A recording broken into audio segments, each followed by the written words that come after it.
Hello. Welcome to my little recording here, my little office. So I'm thinking I'm going to do try something a little bit different. I'm just going to start recording videos here in my little home studio kind of environment. Um, I used to for a while before coming up to Seattle. I was starting to get into doing something called fireside chats with Dr. Childress. And so I'm going to start to reintroduce that concept of just chatting with you for a little bit every now and then. And on the last fireside chats, I left off at an interesting kind of situation where I kind of understood what was going on in the family courts. And then what are my obligations to do something about it? And with this particular restarting of those video chats, I'm going to jump ahead a little bit to the petition to the APA, and I anticipate what I'm going to do with these videos for a little bit is just talk about different features of my experience over the past 10 years in the family courts, because I'm kind of saying goodbye to the family courts, kind of sending you parents off on your own. So I'll be helping you kind of organize where you are and what's going on. But also, I want to document a little bit of the history that I've been here, because that's a lot of what I've been doing is documenting everybody and everything that's over here, because that's what I do. The problem that I ran into when I came over here is this is a pathology of lies, all sorts of false allegations, all sorts of lies and manipulative lies. Oh my goodness, Machiavellian levels of manipulation over here. And I see the manipulation, I see the lies, but they're really hard to uncover. Very, very subtle stuff going on here. So I've been documenting stuff because I know eventually the truth will come out. Eventually, people are going to see what's going on here. It's child psychological abuse, shared delusional disorder. The reason they're going to see it because I'm going to point it out to them. So eventually things will move over, and eventually they're going to see, oh my goodness, the forensic psychologists were awful, awful, and they just exploited you. How did we ever allow that to happen? Eventually, you'll see that the Gardner PAS people are false allies, and oh my goodness, some significant character flaws in them. So all of these things will be getting exposed, just like the false allegations against you guys eventually are exposed. But you have to go through all those investigations and allegations and everybody. And so for a while, it's all kind of chaotic around the false allegations. But eventually, stuff comes out, hopefully. Hopefully, in your case, it will in the family courts.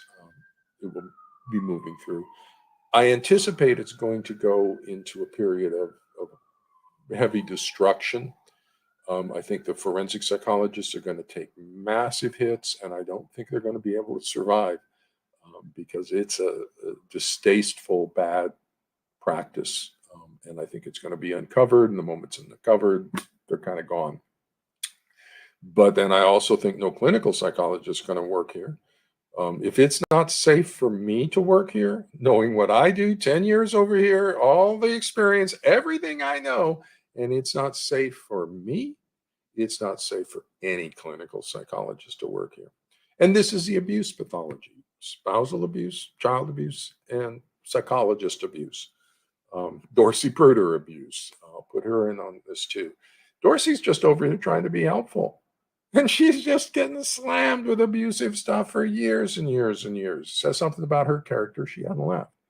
Um, but this is the abuse pathology. Anybody who comes over here to help you is going to be abused in every way possible. Okay. And so here's financial abuse and professional abuse and just all sorts of stuff that I've had to endure, obviously, here now, but in the past as well.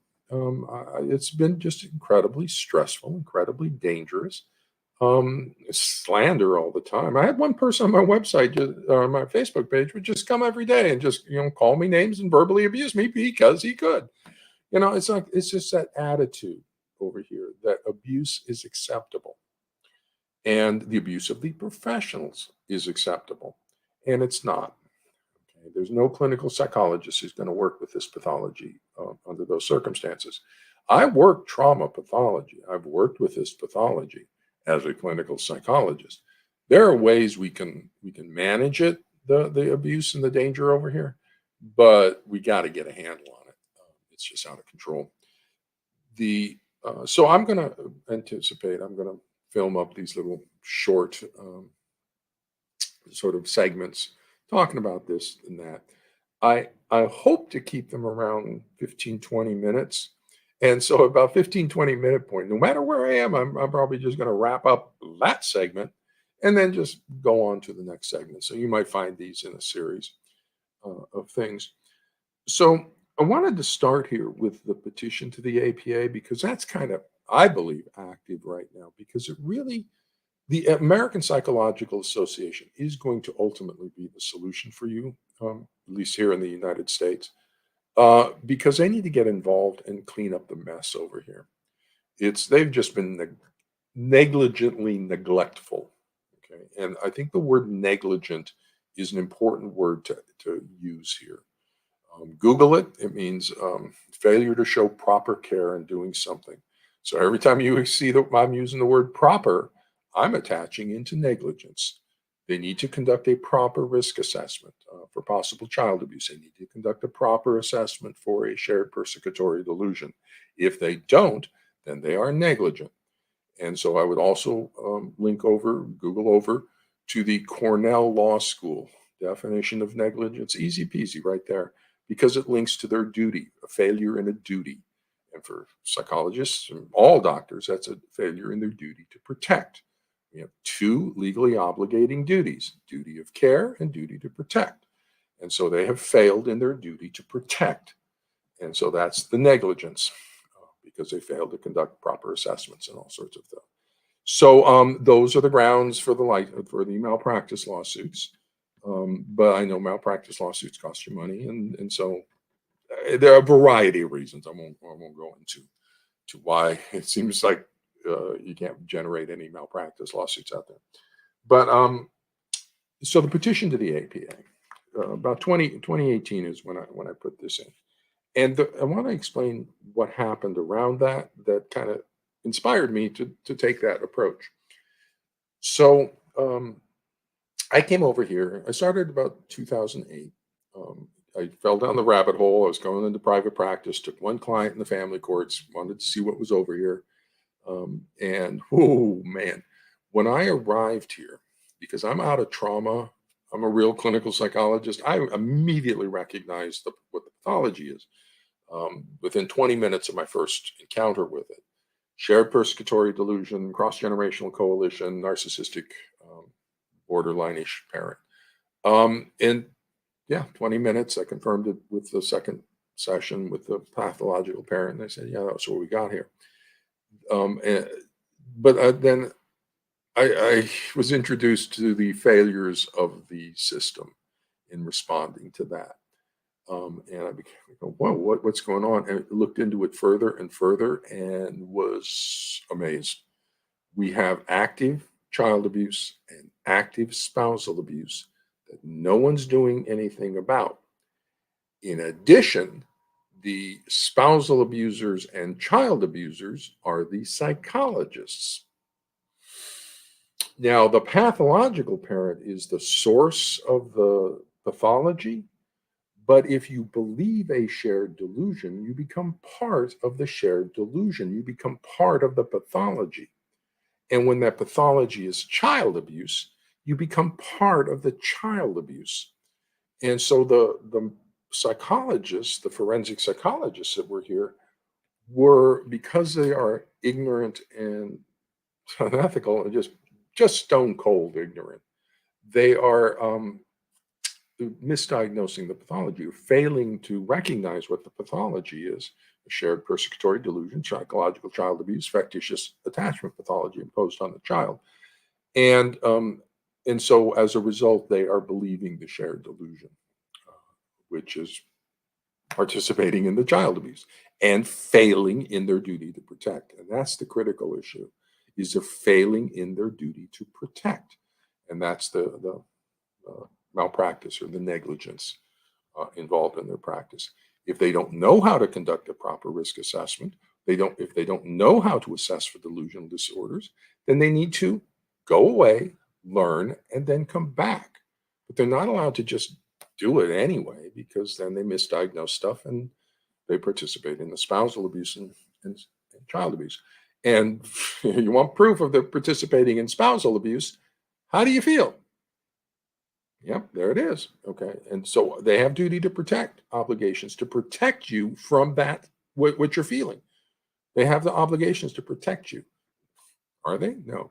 What they say, well, it's not about you, it's about the child. No, it's about you as well. For psychologists, no, it's about keeping all people safe.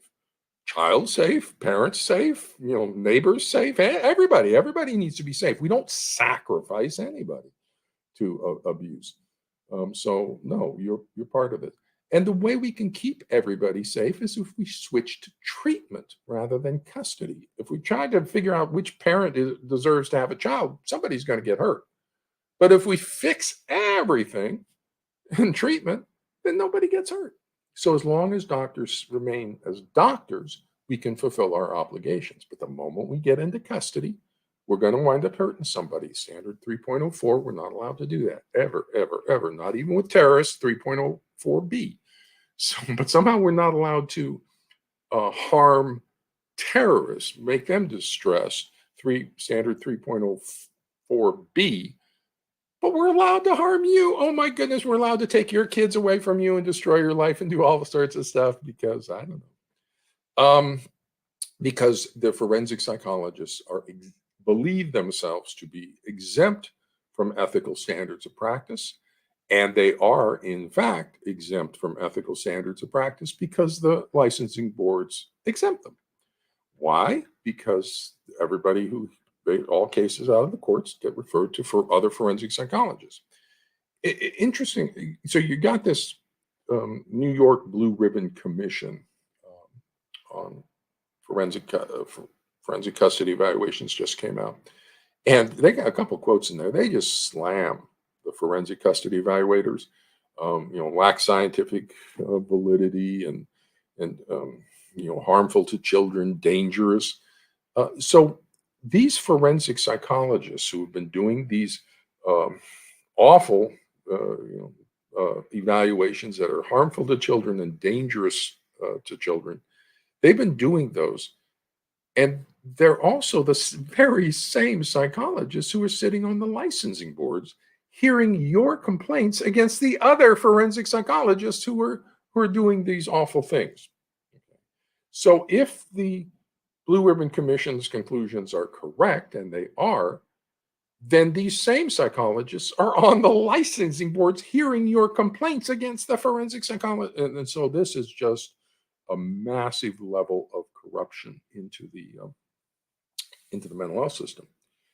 And the reason for that kind of situation is that the pathogen, and this is a public health pathogen, it's a coherently damaged set of information structures in the attachment networks. They've been damaged by trauma.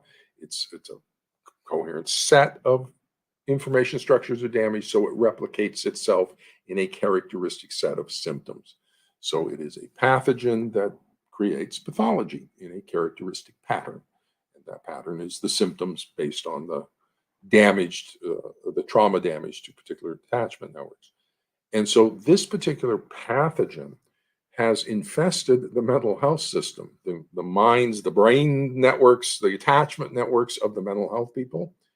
And it has disabled the mental health system response to the pathology in the family courts. It's disabled the APA. It's disabled the licensing boards. It's disabled your mental health people by giving you forensic people. And so we need to it's not just a single, simple solution.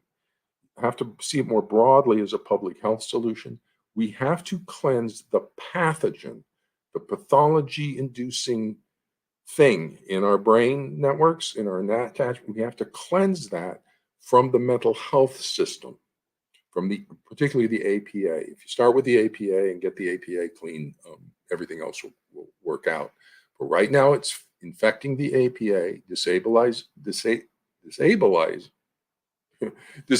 there you go, disabling their response to the mental health situation or the pathology in the family courts.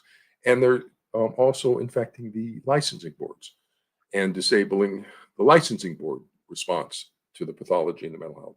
So it needs to be brought up, self-reflective insight. It needs to like clean the wound, get it out there, let everybody see what's going on over here, and then cleanse that pathogen from the mental health system so that the mental health system can respond appropriately. And so the effort to begin that process of cleansing the pathogen was with the petition to the APA. The pathogen hides extraordinarily well because it's a sex abuse pathogen. The trauma that creates that damaged information networks, it's a sex abuse trauma. So it damages very specific information structures in the attachment networks. And one of the characteristic symptoms it produces is it hides. Physical abuse doesn't hide, neglect doesn't hide. This pathogen hides because it's a sex abuse pathogen, and it hides extraordinarily well. And so what needs to happen is we need to expose that which is hidden, that which is hidden in the APA, that which is hidden in the surrounding psychologists around you, that which is hidden in the Gardnerian PAS people, that which is hidden in the licensing boards. So let's start getting it up there.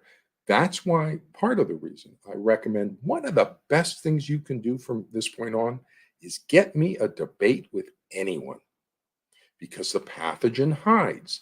I've been saying I'll debate anyone, anytime, any forensic psychologist, anyone. You get me anyone to debate, because then it can't hide anymore. But guess what? All the Gardnerians refuse to debate me. They just refuse because they want to hide. No forensic psychologists will debate me because they want to hide. And so I'd love a law school to host a debate. Forensic versus clinical psychology. I'll represent clinical psychology. Find anybody you want. Deutsch, Simon, Stahl, find a forensic psychologist. Anybody you want to represent for their field. Okay? Let's get an online debate. Let's everybody see, and they can all look. I think it'd be valuable for judges, for mental health people, for attorneys. Let's do that. It'd be so valuable. Well, let's do that. I can't do that. I can't organize. That's not my job. That's kind of go figure it out. Get me a debate. I'm willing to debate anybody, but it has to be kind of set up. But no one's setting it up. I don't know. You're going to have to figure out why things are so inert out there. Why nothing happens. There's no motivation. And the reason there's no motivation in the forensic psychologists, there's no motivation in the Gardnerian people, so there's no motivation in your mental health people to solve this. That's the problem. You got no motivation because it's an attachment pathology. It's disabling the motivational networks. It's in your attachment networks. Attachment networks are a motivational system. So when this pathogen gets in its allies, it disables their motivation to solve anything. And they start exploiting you instead and increasing their own grandiosity, getting their own needs met off of you rather than being motivated to solve anything. So I can explain this in detail. It's very interesting explanations too. But we got to get it fixed first. We got to protect the children. Then we can have some lovely discussions about what the pathology is. So with that, I'm going to wrap up this segment and hop over to the next segment where I'll talk a little bit more about the history of the petition to the APA.